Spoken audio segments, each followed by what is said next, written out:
Madame, Monsieur, bonjour et bienvenue dans ce nouvel épisode de 3 questions sur le rendez-vous de la revue fiduciaire au plus près de vos interrogations.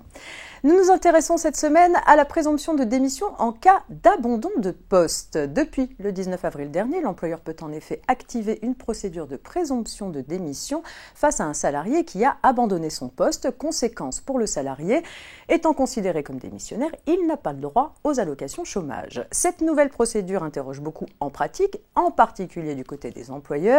Les nombreuses questions que vous nous avez envoyées en témoignent. Avant de découvrir les 3 questions sélectionnées par la rédaction, j'accueille celle qui va nous apporter son expertise, Marie Sautier, chef de rubrique à la rédaction sociale de la revue fiduciaire. Bonjour Marie. Bonjour Marianne. Alors on commence avec la question de Marwan, juriste, qui souhaite savoir à partir de quand le salarié est considéré démissionnaire et comment la démission est formalisée. Alors, le salarié en abandon de poste est présumé démissionnaire à l'issue d'une procédure selon laquelle l'employeur doit mettre en demeure le salarié de justifier son absence et de reprendre son poste dans un certain délai. C'est l'employeur qui fixe ce délai, sachant qu'il ne peut pas être inférieur à 15 jours.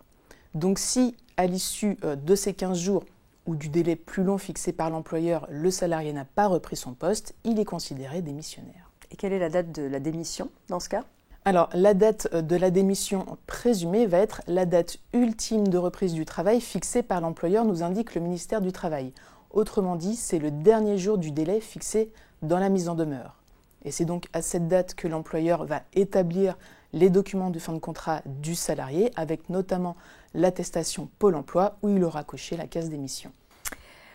Et qu'en est-il du deuxième point soulevé par Marwan sur le formalisme de la démission ?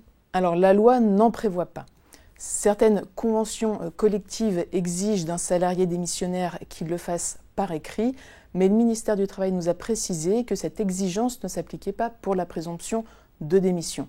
Autrement dit, l'employeur n'a pas à demander au salarié un écrit pour acter sa démission. D'accord, très bien. Merci pour ces premières précisions.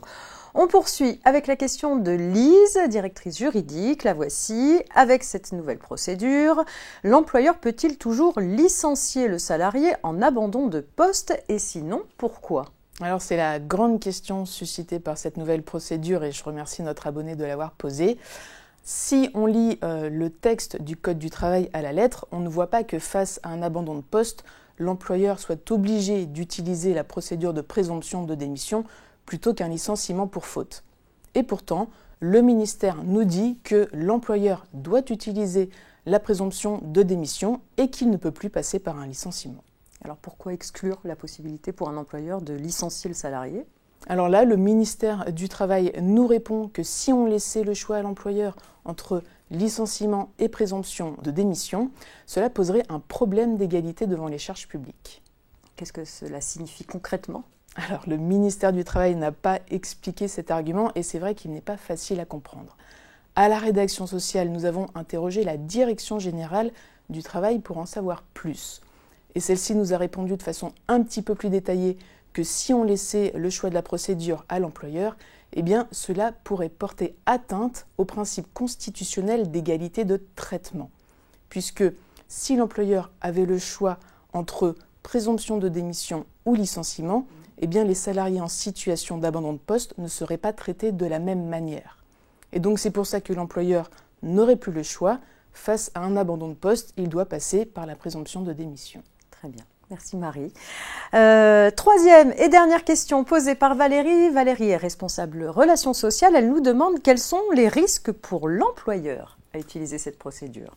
Alors c'est une bonne question. La procédure étant toute nouvelle, sa mise en pratique va forcément conduire à des litiges entre employeurs et salariés et donc ça implique des risques pour les employeurs. Alors au préalable, je voudrais signaler que l'employeur n'est pas obligé d'activer la présomption de démission en cas d'abandon de poste. Il peut tout à fait conserver le salarié dans ses effectifs. Le contrat de travail du salarié est alors suspendu et le salarié n'est pas rémunéré. Mais si l'employeur décide d'activer la présomption de démission, eh bien, le risque, c'est que le salarié agisse devant les prud'hommes pour la contester. En effet, le salarié, même s'il est resté muet et n'a pas répondu à la mise en demeure de l'employeur, peut tout à fait invoquer devant le juge un motif d'absence. Et le juge pourrait considérer que ce motif d'absence est légitime, par exemple, le salarié subissait un harcèlement moral ou il était placé dans une situation de travail dangereuse, alors dans ce cas, le juge pourrait invalider la démission et dire qu'il y a eu licenciement injustifié du salarié et donc condamner l'employeur à verser plusieurs indemnités de rupture au salarié. Et en fait, là, on retrouve des risques que les employeurs connaissent déjà, qui sont ceux encourus en cas de prise d'acte de la rupture du contrat par le salarié. Merci beaucoup, Marie, pour ces précieuses réponses à nos abonnés. On comprend que vous allez guetter attentivement la mise en place de cette nouvelle procédure. Oui, on sera très attentifs. Très vigilant, je pense. Oui. Ouais. On va être amené à se revoir. Merci beaucoup. C'est la fin de ces 3 questions sûres. Pour aller plus loin sur la procédure de présomption de démission, je vous invite à consulter la revue RF Social numéro 240 de mai 2023, ainsi bien sûr que le fil d'actualité du site rfsocial.com. Et puis bien sûr aussi, pensez à vous abonner à la chaîne YouTube du groupe Revue Fiduciaire et à activer la petite cloche des notifications pour continuer à profiter de ces échanges avec nos expertes et nos experts. Je vous donne rendez-vous la semaine prochaine pour un nouveau 3 questions sûres avec une nouvelle thématique à découvrir dans votre newsletter. Je vous souhaite une excellente journée à toutes et à tous.